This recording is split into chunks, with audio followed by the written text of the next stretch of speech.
91의 운정산업 문제예요. 1번 3월 10일 한국에 500만 원의 제품을 매출하고 수령한 약수금을 하늘은행에서 할인하고 480만 원 보통예금으로 수령하였다. 매각거래 요건을 충족한다고 나와 있습니다. 자, 3월 10날짜 분계를 하면 어음을 할인을 했으니까 대변에 받으러옴 가면 되겠죠. 대변에 받으러옴이 500만 원. 대변에 받으러옴 500만 원. 이 받으러옴에 거래처 뭐가 들어가야 되죠? 한국이 들어가시면 됩니다. 480만 원 보통예금으로 받았으니까 20만 원만큼 할인한 거죠, 그렇죠? 480만 원, 20만 원은 뭘로다 분계를 해주면 되냐면 매출 채권, 처분 손실 이렇게 일반 종표 문제예요. 이 정도는 전산의 1급 정도 수준이죠. 2번 당사는 주식회사 소망해 제품 6억 부가세 별도로 잔금일에 인도하기로 계약을 했습니다. 대금은 수령약정일에 보통예금으로 이체받았으며 해당 제품의 공급과 관련해서 전자세금 계산서는 부가세법에 따라서 정상적으로 발급하였다. 계약금, 중도금, 잔금 이렇게 돼 있죠, 그렇죠? 여러분들 참고로 부가세법에서 VT법에서 계약금, 중도금, 잔금 이 형태의 기간이 6개월 이상이면 이걸 우리는 뭐라고 하냐면 중간지급조건부라고 해요. 중간지급조건부. 그래서 중간지급조건부일 때는 대가의 각 부분을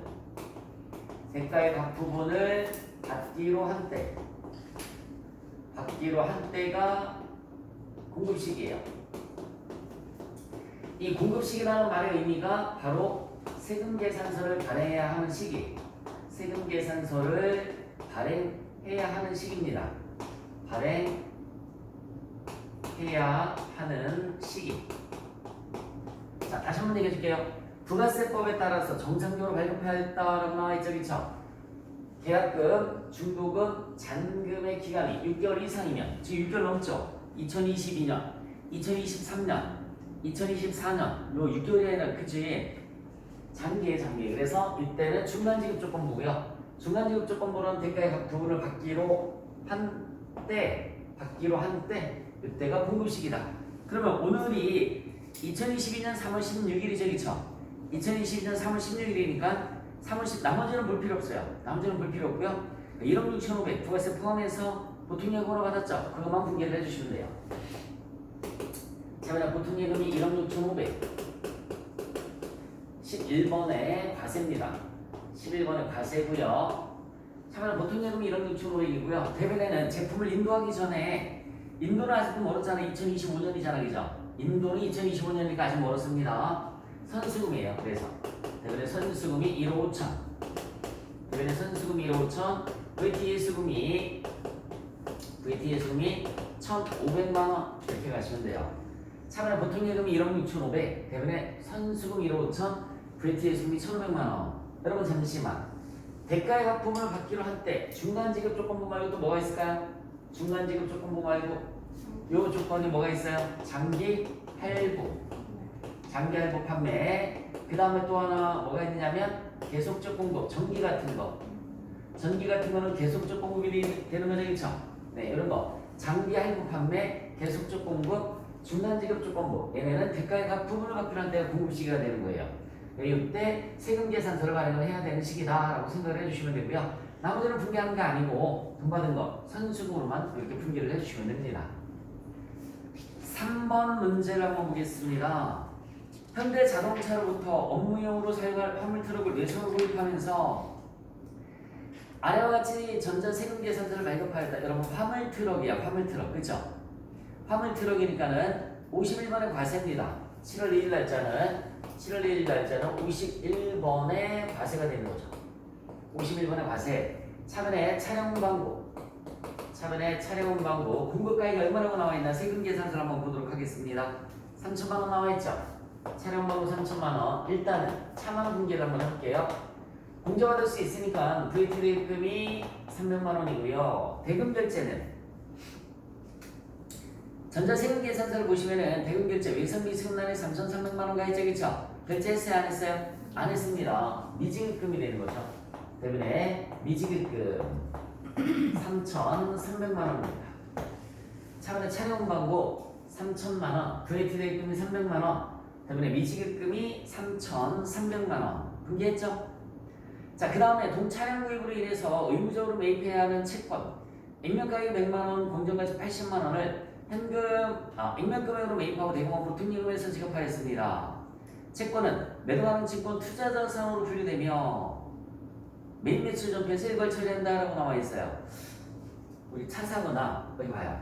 차 사거나 건물 사거나 땅을 사거나 그러면 공채를 의무적으로 사야 돼요. 공채는 지방자치단체에서 발행하는 게 공채입니다. 강제적으로 파는 거죠. 액면금액으로 사야 돼요. 대변에 보통예금. 대변에 보통예금이 100만 원.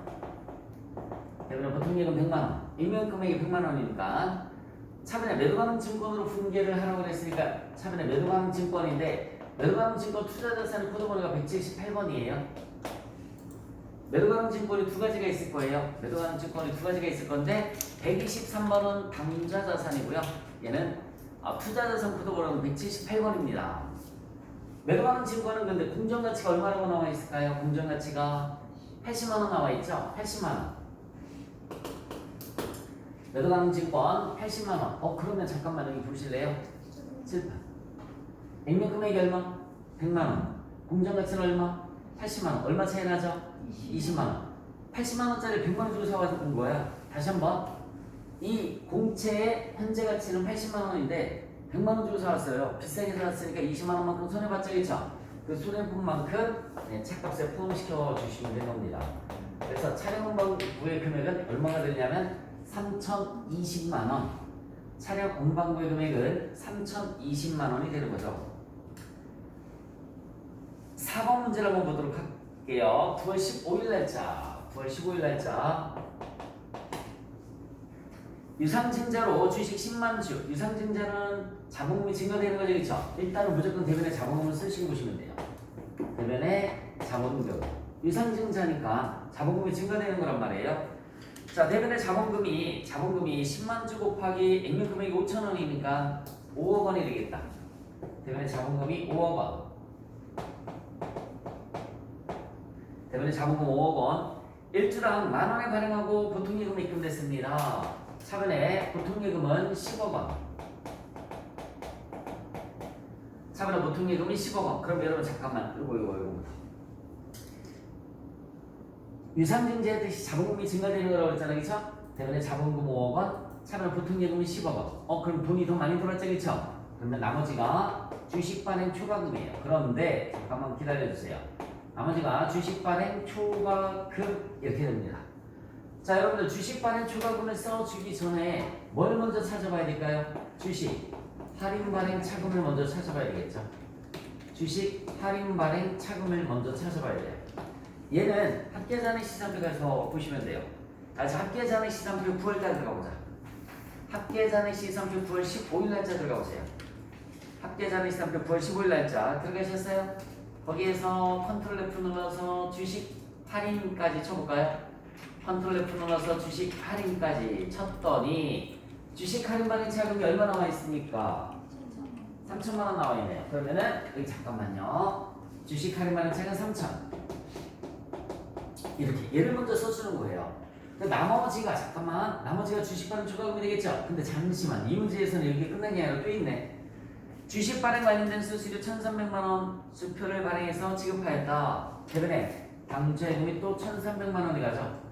대변에 당좌예금이 1,300 이렇게. 이것도 주식 발행 초과금에서 상계 처리를 해주시면 되는 겁니다.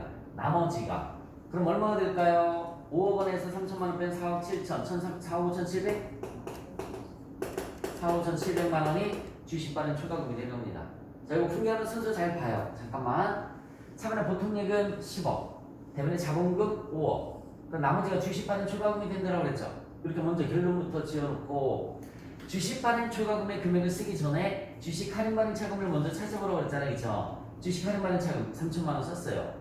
그리고 만약에 주식 발행비가 없었으면 그냥 나머지가 주식 발행 초과금이 되는 거지. 근데 주식 발행비도 1,300만 원 지급한 게 있으니까 대변에 당좌예금이 1,300. 또 써주시고 그러면 최종적으로 남는 4억 5,700만 원이 주식 발행 초과 구매 금액이 되는 겁니다. 여기까지 전피입력 먼저 4개 하도록 하겠습니다.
이거 잠깐만 보실래요?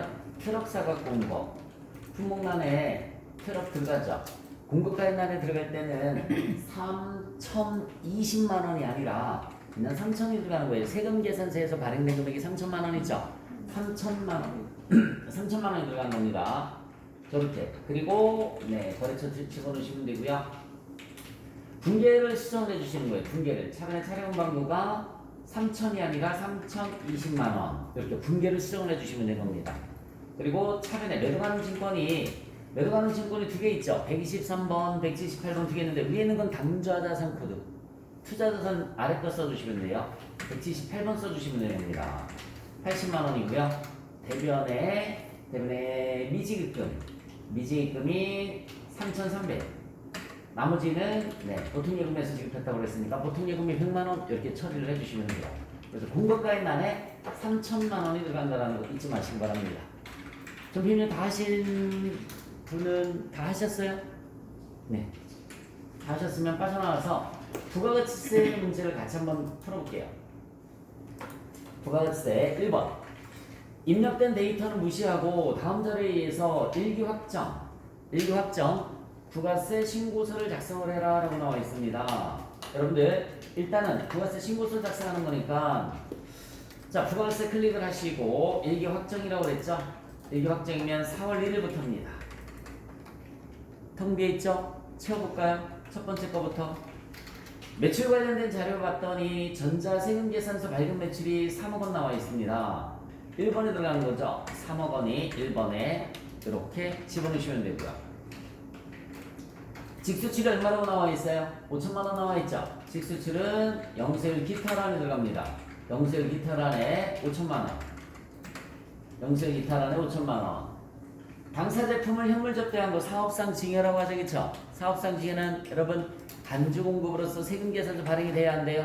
안 되니까 몇 번에 들어갑니까? 4번에 시가로. 4번에 시가로 얼마 들어가죠? 200만 원에 20만 원이 들어가시면 되는 거고요. 됐습니까? 매입자를 보시면은요. 세금계산서 수취한 1번 매입. 자, 여러분 여기 10번에 보시면은 세금계산서 수취분 중에서 1번 매입란이 있죠, 그쵸? 1번 매입란에 얼마 들어가시면 돼요? 2억 1천만 원에 2,100만 원. 2억 1천만 원에 2,100만 원. 신용카드 매입액이 자, 이거 조심하셔야 돼요. 신용카드 일반 매입은 여러분 여기 봐요. 14번 중에 41번이죠. 그런데 매입세 불공제분이 500만 원 있죠. 여러분 불공제의 조건은 뭐라고 그랬어요? 세금 계산서가 반드시 발행이 돼야 된다고 그랬죠. 신용카드 불공제는 여기 들어가는 거 아니야. 여기 잠깐만요. 여기 공제받지 못한 매입세, 여기 잠깐만. 공제받지 못한 매입세에 들어가는 이거는 조건이 여기에서 내려오는 거예요. 세금 계산서 10번 11번 10번 11번 중 불공이 내려오는 거예요. 신용카드, 여기 신용카드하고 불공은 전혀 관련이 없습니다. 아예 입력 자체를 하면 안 되는 거예요. 그러니까 세금 계산서는 중요한 증빙이니까 뭐 불공이든 공제든 다 제출하는데 신용카드 불공은 메인 매출 전표가 아니라 일반 전표로 가는 거라고 그랬죠. 그래서 아예 빼고서 입력하는 거야. 1,500에서 500만 원 빼서 1,000만 원, 100만 원 이렇게. 예전 비용 환급세액이 얼마 있어요? 200만 원 있죠. 21번에 200만 원. 21번에 200만 원. 어려운 문제 아닙니다. 이 정도는 전산수미 2급에서도 쉬운 문제에 속하는 거예요. 빠져나오시고 저장해 주시면 되겠습니다. 문제 2번. 다음에 각 채권들은 특별한 사정에 의해서 회수하지 못하게 되었다. 다음 자료를 이용해서 이기 부가세 확정 신고 시 대손세 공제 신고서를 작성을 해라. 여기 부속명세에서 두 번째 있습니다. 대손세 공제 신고서. 클릭을 하셨으면 지금이 2기 확정이니까 10월부터 12월 들어가시면 되겠죠. 여러분 여기 대손 발생이 있고 대손 변제가 있죠. 이거는 부가세 예수금은 대손 발생, 부가세 대급금 관련된 건 대손 변제. 변제의 뜻은 갚았다는 얘기예요. 갚았다. 대손 발생은 못 받았다. 자 다시 한번 대손 발생이 뭐라고요? 못 받았다. 받을 듯 못 받은 거. 대손 변제는 갚았다. 갚았다. 자, 대손 발생에 가서 첫 번째 거 봤더니 사망으로 인해서 회수할 수 없음이 입증된 외상매출금이 있습니다. 사망 당연히 되죠. 당초 공급일 2021년 8월 9일. 대손 확정일은 2022년 10월 5일입니다. 대손 금액, 못 받은 금액은 부가세 포함해서 330만 원 입력해 주시면 돼요. 거래처 F1번 눌러서 미래상사죠. 미래상사 사망 3번 눌러주시면 되겠습니다.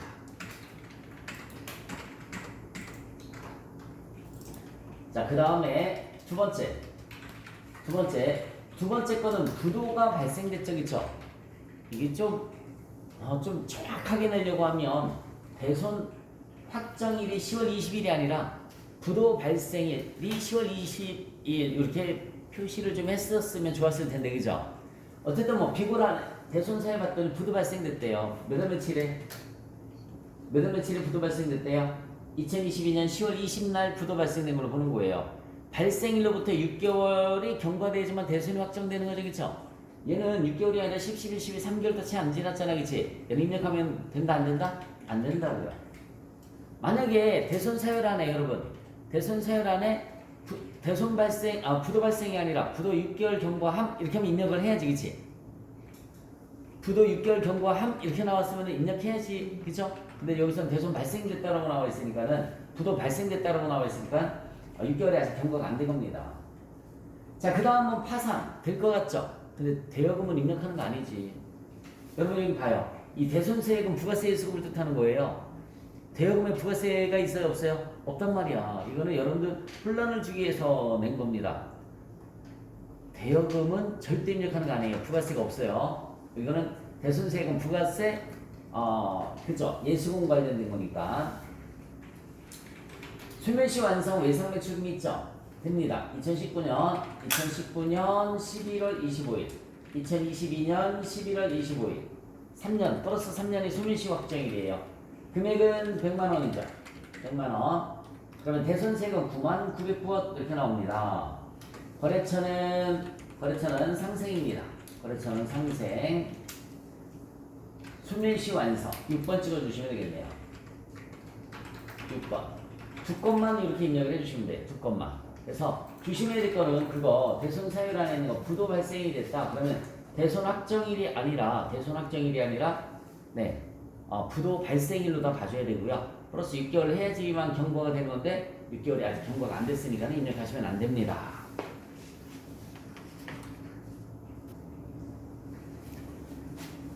결산 문제 볼까요? 결산은 수동결산 먼저 하시면 되는 거예요. 1번 점표 12월 31일 날짜에 가서 12월 31일 날짜에 가서 자 수동결산을 먼저 한번 찾아봅시다. 우리 1번에 결산을 현재 우수금융으로부터 차입한 장기차입금 1억 원의 상환기일이 2023년이면 내년이네. 그쵸? 1년 이내 도래한다. 이거 뭐 하라는 얘기야? 유동성 대체하라는 얘기죠. 유동성 대체하라는 얘기예요. 차변에 장기 차입금. 차변에 장기 차입금 우수금융입니다. 거래소 반드시 들어가야 돼요. 나와 있으면 우수금융 들어가셔야 되고요. 금액은 1억 원. 자, 대변에 유동성 장기부채 똑같이 거래소 우수금융 들어가야 됩니다. 이거 정비 입력할 때 실수 많이 하는 거 여기 봐요. 이 코드 번호 안 들어가면 아무 의미 없는 거야. 반드시 이 코드 번호가 둘 다 들어가야 돼요. 이렇게 입력하는 사람들 있죠? 차변에 잘 봐요. 장기 차입금 우수금융 1억 원. 대변에 유동성 장기부채 이렇게 입력하는 사람들이 있어요. 정말 바보 같은 짓입니다. 이거 안 들어가면 아무 의미가 없어요. 마이너스 1점 감점되는 거야. 아셨죠? 반드시 코드 번호가 들어가야 된다는 거 잊지 마시기 바랍니다. 2번 당사의 화폐성 외화자산 부채와 결산의 현재 환율은 다음과 같다. 회사는 일반기업회계 기준에 따라 회계 처리하며 2021년이면 전년도에 그쵸? 전년도 회계 처리는 정상적으로 이루어졌다. 외화장기 차입금에 대해서 거래처 코드 입력은 생략하기로 한다. 개정 과목은 외화장기 차입금으로 되어 있어요. 그냥 장기 차입금이 아니라 조심하시기 바랍니다. 개정 과목은 외화장기 차입금이에요. 발생 현재 환율이 1,200원 나와 있고요. 전년도 말 현재 환율이 1,100원 나와 있고 이번 연도 말의 환율이 1,050원 나와 있죠. 가장 최근 거 두 개를 비교를 해주는 거야. 여러분, 그럼 가장 최근 거 두 개는 전년도 말이겠지, 그치? 전년도 말과 이번 연도 말. 그러면 전년도 말의 환율이 1,100원이었었는데 이번 연도 말의 환율이 1,050원으로 50원 줄어들었죠. 여러분, 그러면 빚이 줄어들면 이익이죠. 얼마 줄어들었어요? 50원 곱하기 5만 달러 하면 250만 원 줄어들었죠. 이익입니다. 대변에 외화 환산이익. 금액은 250만 원이고요. 차변에 외화 장기 차입금. 장기 차입금을 하면 틀리는 거예요. 외화 장기 차입금. 거래처는 생략하기로 했다라고 했으니까 250만 원 이렇게 입력을 해주시면 됩니다. 차변에 외화 장기 차입금 250, 대변에 외화 환산이익이 250. 다시 한번 말씀드리지만 전년도 말의 환율은 1달러당 1,100원이었었고요. 현재 환율이 1달러당 1,050원, 50원만큼 줄어들었다. 빚이 줄어들었으니까 이익이 된다고 그랬어요. 외화 환산이익 250만 원, 차변에 장기 차입금이 250만 원. 3번 법인세 총 부담세액은 1,000만 원, 지방소득세는 100만 원이다. 분개할게요. 차변에 법인세 등 1,100만 원. 불러드릴게. 차변에 법인세 등 1,100만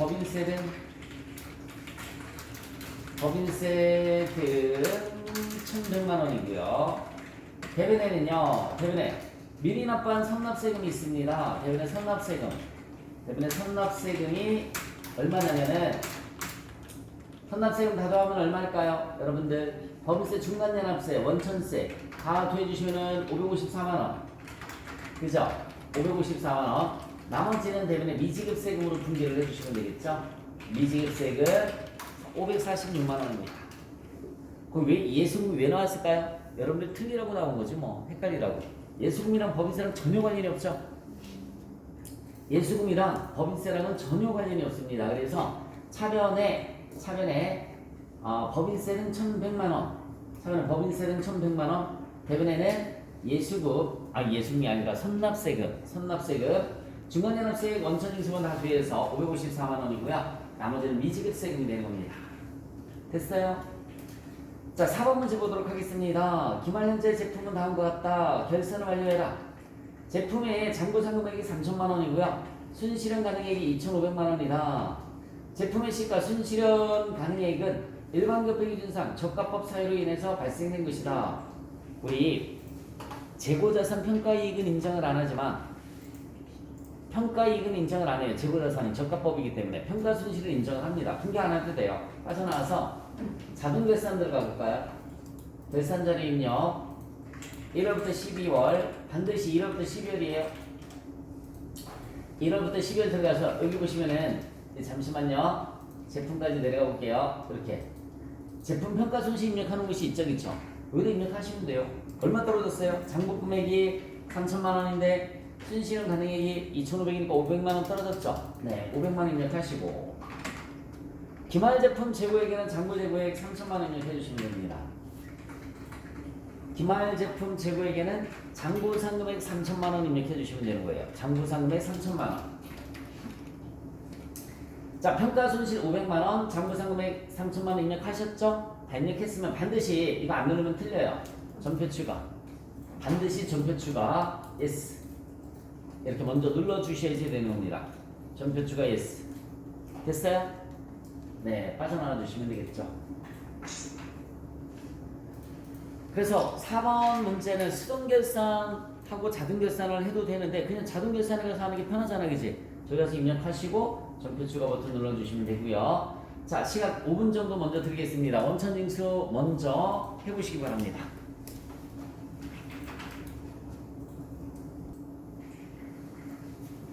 맞춰보실래요? 원천징수 문제입니다. 다음 자료를 이용해서 영업보직원 최운율이 자 사원 등록 들어가서 사원 등록을 먼저 하라고 나와 있습니다.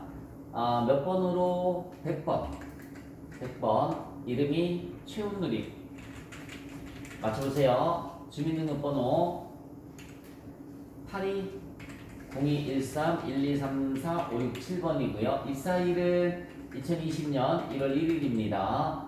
내국인이죠. 이 사람 여러분들 급여 입력할 때 봤더니 뭐가 나와 있어요? 외국에서 근로한 내역이 있죠, 그쵸? 그래서 여기 7번에 가서 국외근로 제공 여부 100만 원 비과세 선택해 주시면 됩니다. 100만 원 비과세. 생산직은 아니에요. 영업부니까, 그쵸? 생산직은 아닙니다. 영업부니까.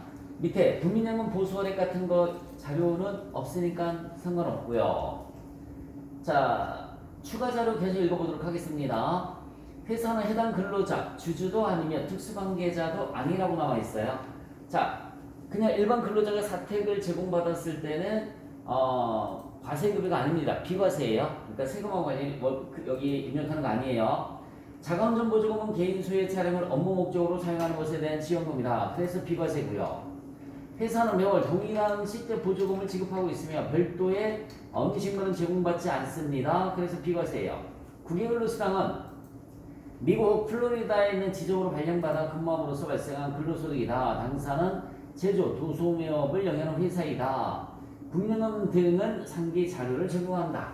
이것만 체크해 주시면 돼요. 7번만 체크를 해 주셨으면 되고요. 자, 빠져나와서 급여자료 입력 들어가 볼게요. 맞춰보시기 바랍니다. 급여자료 입력 들어가서 제일 먼저 수당공제, 그죠? 수당공제에서 기본급 있어요? 상여금은 없으니까 푸. 직책수당 없죠? 없으니까 풉니다. 월차수당도 없어요. 식대는 있고 자가운전보조금도 있습니다.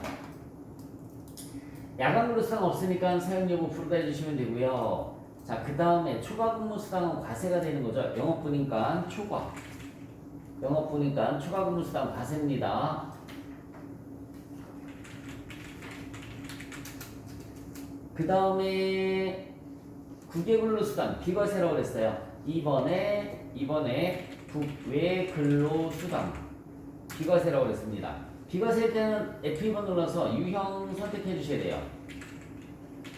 국외근로 월 100만원 비과세 선택해 주시면 됩니다. 월 100만원 비과세. 그래서 비과세일 때는 반드시 근로소득 유형에서 비과세 유형을 선택해 주셨으면 되는 겁니다. 자, 이렇게 등록하셨죠? 공제 등록 가서 학자금 상환 풀다 바꿔주시면 됩니다. 몇 월 달 급여라고 그랬어요? 3월분. 지급일은 3월 31일이라고 그랬죠. 3월 30일. 자, 최원들이 기본급이 500만원이고요. 식대가 15만원. 자가운전보조금이 30만원. 초과근무수당이 얼마? 30만원. 국외근로수당이 100만원이라고 했습니다. 100만 원. 국민연금은 22만 5천 원, 건강보험료가 17만 5천 원, 장기 요양보험료가 17,930원이고요. 고용보험료가 43,600원, 소득세는 41만 2,180원, 지방소득세 41,210원 맞습니다. 자, 급여자를 입력한 다음에 원천인수 이행 상황신고서도 작성하라고 나와 있으니까 원천인수 이행 상황신고서 자 3월달로 들어가면 되겠죠? 여러분들은 예스로 들어가야 되죠. 지급기간 3월, 귀속기간도 3월 똑같습니다. 그럼 여기 간이세 A01란에 한 명 지급했죠? 토탈 지급액이랑 소득세가 이렇게 자동으로 반영된 거 확인하실 수 있을 겁니다.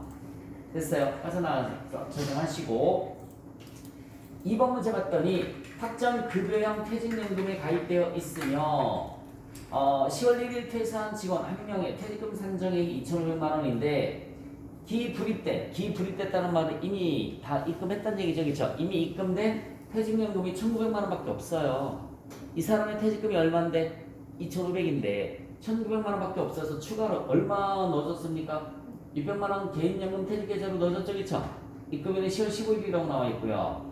이에 대해서 원천인수 이행 상황신고서에 반영을 해라 라고 나와 있네. 자 10월 1일에 퇴사를 했습니다. 기속기간 10월. 지급도 언제 입금해줬어요? 10월 15일에 입금해줬죠. 그렇죠? 지급도 10월. 원천인수 이행 상황 신고서만 작성하라고 그랬어요. 네, 정기신고로. 그러면 여러분 여기 잠시만요. 여기 보시면은 퇴직소득에 연금계좌가 있고 그 외가 있죠. 그렇죠? 연금계좌는 은행 쪽에서 취급하는 거고요.